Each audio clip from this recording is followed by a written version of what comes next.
এটা কোনো রূপকথার গল্প না, এটা আমার দাদুর সাথে ঘটে যাওয়া বাস্তব একটা ঘটনা। আমাদের এলাকায় একটা চিলতে গাছ আছে। ওই চিলতে গাছ এত ভয়ঙ্কর, মানে সত্যি কথা বলতে দেখলেই মনে হয় যে গা ছমছম করে। আমরা দিনের বেলায় ওই গাছের নিচ দিয়ে যেতে সাহস পেতাম না, গা শিহরে ওঠে। আর যে কেউই জানতো এটা নাকি ব্রিটিশ আমলের গাছ। মানে হলো এই গাছটা দেখলে আসলেও ভয় করে।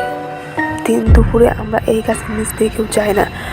আর এই গাছেই থাকতো একটা ভূত। তো এই গাছটা দেখলে আসলেও মনে হবে যে কেমন একটা গাছ। শীতকালে যখন পাতা ঝরে যায় তখন এটা রূপকথার মানে ভূত সিনেমেটিক হয়ে যায়, আরও বেশি হয়ে যায়। তো আমার দাদু একদিন মাছ কিনে এই গাছের নিচ দিয়ে আসতেছিল, আর তখনই যেটা ভাবছে সেটাই, কারণ রাত হয়ে যাচ্ছিল। আর তখনই আইলাম তো এই গাছের নিচ দিয়ে। তখনই দাদু বুঝতে পারলো যে তার মাছ ধরে কেউ টানাটানি করতেছে। দাদু তো নাসুরবান্দা, মাছ তো দাদু দিবে না, ভূতটাও নাসুরবান্দা, যেভাবে হোক মাছটা নিবে। টানাটানি করতে করতে তারপর ভূতটা, কিরে তুই সামনে এসে দাঁড়াইছ কেন? কেন? আমাকে তোর মাছটা দিয়ে যাও। তুই কি মনে করছস তুই মাছ চাবি আর তোর মাছ দিয়ে দেবো? টাকা দিয়ে কিনি নেই মাছ? না, টাকা দিয়ে কিনো আর যাই কিনো, মাছটা আমাকেই দিবি। ওই কইছে, কইলে হইলো। না হলে কি করবো তুই জানিস তো। শোন, আমার সামনে দাঁত বিছলান দিয়ে লাভ নেই। ওই হেলি পড়া দাঁত আমার দেখিয়ে কামাবো না। তার থেকে পথ ছাড়, আমি যাই গে। না, পথ ছাড়বো না।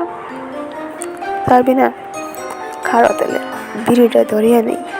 তো এরকমভাবে তো চলতেছে।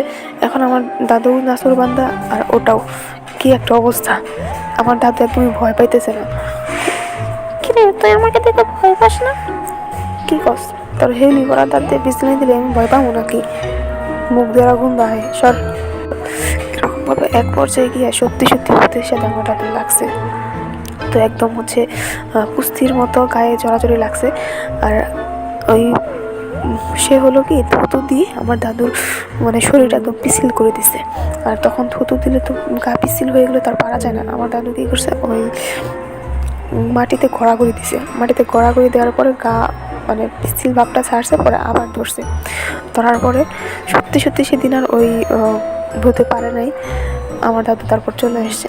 কি রে, আজকে তোর সাথে পারলাম না, কিন্তু তোরা ঠিকই দেখে নেব। আচ্ছা দেখে নিস, আসিস তুই।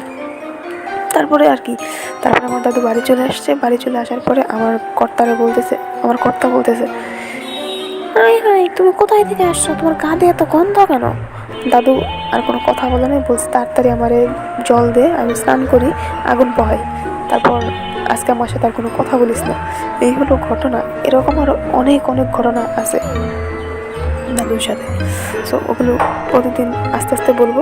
আর আপনারা হলো আমার চ্যানেলটা যদি ভালো লাগে তাহলে সাবস্ক্রাইব করে রাখেন।